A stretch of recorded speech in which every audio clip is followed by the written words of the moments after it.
बाकी हानमा season 2 episode 18। Episode का नाम है टर्निंग द टेबल। तो काइजर रेत्सु को शुक्रिया बोलता है कि मेरी बात मानकर स्टेज पर आने के लिए, और अगर तुम नहीं आते तो मेरी यहाँ बेइज्जती हो जाती। तभी वो बॉक्सर बोलता है, ये क्या चल रहा है यहाँ, ये तुम्हारी नहीं बल्कि मेरी रिंग है और चुपचाप यहाँ से चले जाओ वरना बहुत बुरा होगा। काइजर बोलता है कि जाने से पहले एक बात कहना चाहूंगा, तुम्हारी जीत से यहाँ हर कोई खुश है सिवाय इस आदमी के। ये आदमी तुम्हें यहाँ बेइज्जत करने आया है और सिर्फ तुम्हारी ही नहीं बल्कि सभी बॉक्सर्स के मुंह पर यहाँ कालिक पोतने आया है। तो बोलता है कि इतना सा आदमी, वो भी एक पैर के साथ, मुझे कैसे नॉकआउट करेगा। रेत्सु बोलता है, एक कहावत है कि जिसका शरीर बड़ा होता है उसका दिमाग छोटा होता है और तुम ये बात कभी नहीं समझोगे और तुम हमारे 4000 साल पुरानी टेक्निक्स को समझने के लिए बिल्कुल भी काबिल नहीं हो। वो बॉक्सर बोलता है, मुझ पर तुम्हारी फालतू बातों का कोई असर नहीं होने वाला है। तो काइजर बोलता है, इनके सामने अपनी ताकत का नमूना तो पेश करो। और काइजर बोलता है, हो सकता है ये तुम्हारे लिए बाएं हाथ का खेल हो, लेकिन अमेरिकन को इससे तुम्हारी ताकत का पता चलेगा। रेत्सु बोलता है कि मैं तो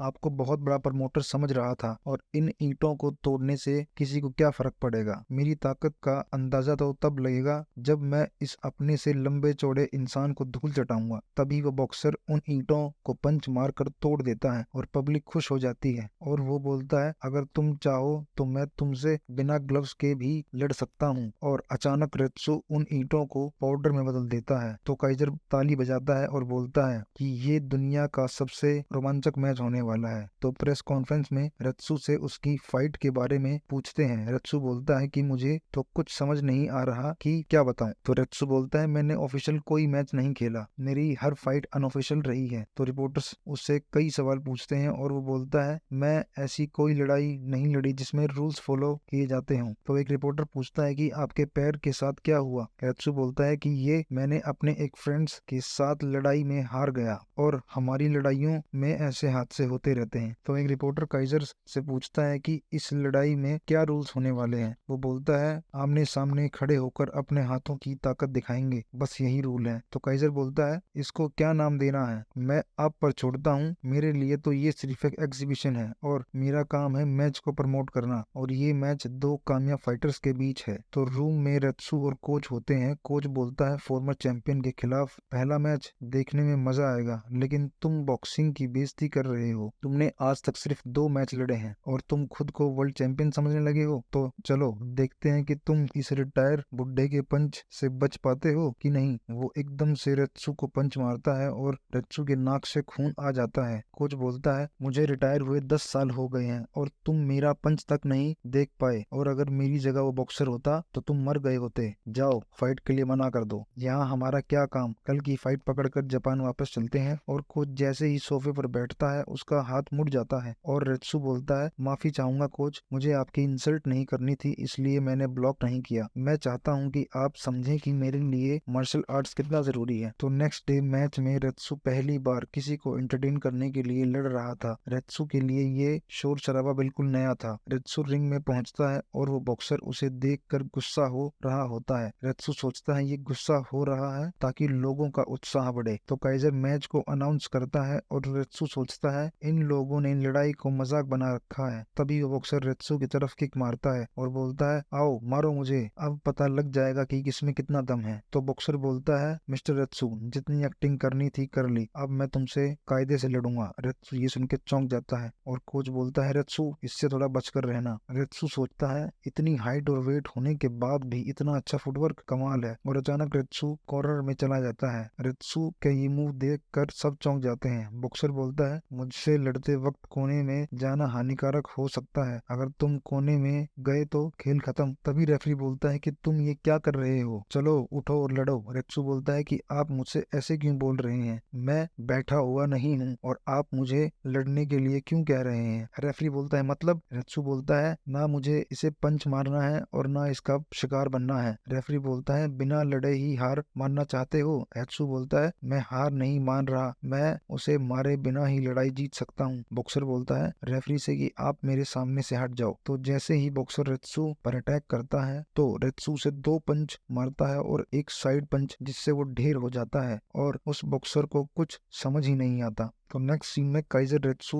को मैच जीतने के पैसे देता है और रेत्सु सोचता है कि ये मेरे पैसे हैं। काइजर बोलता है कि तुम एक ही रात में यहाँ कितने मशहूर आदमी बन गए हो और सब लोग तुम्हारे बारे में जानने के लिए कॉल्स कर रहे हैं, क्योंकि पूरे अमेरिका ने देखा कैसे तुमने एक ही पंच में उसका सिर हिला दिया। रिपोर्टर पूछता है कि कैसा महसूस हो रहा है। रेत्सु बोलता है कि मैं जानता था कि मैं ही जीतूंगा। रिपोर्टर बोलता है कि हमें कुछ समझ नहीं आया, आपने थोड़ा सा हाथ हिलाया और उसका सिर हिला दिया। रेत्सु बोलता है कि इसे 9 इंच पंच बोलते हैं और मैंने पहले भी कहा था कि मार्शल आर्ट्स के आगे बॉक्सिंग एक बहुत ही नया खेल है और मैं अपनी स्किल्स दिखाने के लिए अगले बॉक्सर्स का इंतजार करूंगा। काइजर बोलता है मैंने तुमसे कहा था ना कि बहुत जल्द तुम्हारे पास पैसे ही पैसे होंगे और ऐसे राक्षस भी होंगे जिनसे लड़ने में तुम घबराओगे भी। काइजर बोलता है ये पैसे रख लो। रेत्सु पूछता है कि ये कितने पैसे होंगे। काइजर बोलता है 2 मिलियन और मैंने तुम्हारे लिए एक सूटकेस भी ले रखा है। रेत्सु बोलता है कि मुझे नहीं पता तुमने ये पैसे कैसे जमा किए, पर ये क्या तरीका है, मेरे पैसों के पास तुमने पैर क्यों रखे हुए हैं। तभी रेत्सु एक किक घुमाता है और काइजर का चश्मा उड़ा देता है और बोलता है कि पैसों की इज्जत करना सीखो। तो काइजर उसे वो पैसे देता है और रेत्सु वहां से चला जाता है। तो बाकी अपने लिए कुछ बना रहा होता है और अचानक उसे लगता है कि उसके डैड वहां आ रहे हैं, लेकिन ये कैसे हो सकता है। वो अचानक युजिरो वहां आ जाता है और बाकी उन्हें कॉफी देता है और युजिरो बोलता है कि हो गई तसल्ली, तुम यही चाहते थे ना कि मैं तुम्हारे साथ एक टेबल पर बैठूं। बाकी बोलता है कि हाँ मैं यही चाहता था। बाकी सोचता है कि ये यहाँ क्यों आए हैं और युजिरो पूछता है कि क्या तुम्हें अपने बाप से डर लगता है। बाकी बोलता है हाँ बिल्कुल लगता है और युजिरो हनमा नाम से सब डरते हैं, तो मुझे कैसे डर नहीं लगेगा और मैं आपकी इज्जत भी करता हूँ और इन सब के बावजूद मुझे आपसे नफरत भी बहुत है। युजिरो बोलता है मुझसे नफरत करते हो तो मुझे खत्म क्यों नहीं कर देते। बाकी बोलता है मैं ऐसा नहीं करूंगा, माना हमारी बनती नहीं है लेकिन मैं आपको मारना नहीं चाहता। मैं चाहता हूँ कि हम हर बाप बेटे की तरह साथ रहें और हो सकता है कि हम दोनों के बीच एक झगड़ा हो जाए और वो झगड़ा हम दोनों की जिंदगी का सबसे बड़ा मुद्दा बन जाए, फिर हमारी हाथापाई हो जाए, फिर हम दोनों एक दूसरे से और भी ज्यादा नफरत करने लगे। तो यूरो बोलता है कि समझ गया कि तुम क्या चाहते हो और अगर ऐसा चाहते हो तो ये भी हो जाएगा और ये सब क्यों ना आज ही हो जाए। इतना सुनकर बाकी की आंखें फट जाती हैं और सोचता है कि ये कहना क्या चाहते हैं और अचानक यूजिरो बोलता है कि मुझे इतनी घटिया कॉफी पिलाने की तुम्हारी हिम्मत कैसे हुई। बाकी सोचता है कि ये तो वही कर रहे हैं जिससे एक छोटी सी बात पर हमारी लड़ाई हो जाए और अचानक बाकी उनसे माफी मांगने लगता है और यूजिरो ये देखकर चौंक जाता है। तभी बाकी बोलता है आप इतने दूर से मिलने मुझसे आए हो और मैंने बेकार से कॉफी बनाकर आपके सामने रख दी और आगे से ऐसा नहीं होगा पापा। तभी बाकी बोलता है यही चाहते हो ना आप, और कॉफी को लेकर कौन लड़ता है, उसके लिए कोई बड़ी वजह होनी चाहिए। और यूजिरो चौंक जाता है और आप 2 घूंट में पूरी कॉफी पी गए, इसका मतलब कॉफी इतनी भी बेकार नहीं थी। यूजिरो बोलता है परिवार के साथ रहने में, उसके साथ खाना पीना होने में मुझे कोई दिलचस्पी नहीं है। बाकी बोलता है आप मेरे लिए एक कॉफी बनाइए, बुरा मत मानिए, मैं आपके हाथ की एक बढ़िया कॉफी पीना चाहता हूँ। तभी वो बोलता है कि यूजिरो तुम्हें कॉफी जरूर पिलाएगा, लेकिन तुम्हें उससे वो जबरदस्ती बनवानी पड़ेगी, उसे गले से कस के पकड़कर, और अगर मना करे तो उसे इतना मारना कि उसे मजबूरन कॉफी बनानी पड़े। उसके लिए तुम्हें उसको अपना गुलाम बनाना पड़ेगा और अगर तुम ये कर लेते हो बाकी, तो वो तुम्हारे लिए खाना भी बनाएगा। तभी बाकी सोचता है कि अरे वाह, ऐसा करना तो आसान है, और वो घर से निकलता है और अपने डैड को